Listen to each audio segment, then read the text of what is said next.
да, представители УКС, мы смотрели на предмет того, насколько глубоко здесь плитка, где какой слой, потому что в разных местах, видите. Вот, и это мы, конечно, вот планируем. Полностью будет сделана чаша, будет сделаны все стены, да, вот это все. Да, нашли. Вы с ними уже работали, они делали нам доступную среду, поэтому вот с этой фирмой мы будем работать. Подготовка, да, Каждый бассейн мы стараемся ремонтировать в первую очередь. В этом году вот так как бы повезло, Повезло, что да. именно эти деньги были выделены и решили, что это, конечно, будет бассейн.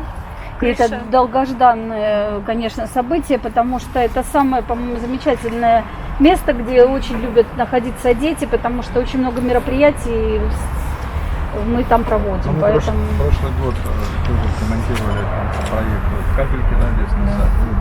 То есть особое внимание членов бассейна на здоровье детей. В этом году в 16-й школе тоже ремонтировать будем бассейны на бюджетные средства. Ну вот я вам покажу тоже своими силами за счет не бюджета. Мы сделали пищеблок, у нас была аварийная тоже. Благодаря выделенным бюджетным деньгам появилась возможность отремонтировать пищеблок и прачечную. Это за внебюджетные сэкономленные деньги. И важно, что, в общем-то, я думаю, что 1 сентября этот садик, безусловно, внутри сильно преобразится. Очень да? преобразится, да.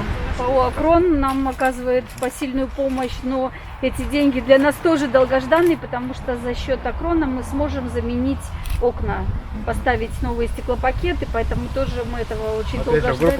Опять же, все это для детей, да, мы в спальнях решили в этот год, делаем спальни.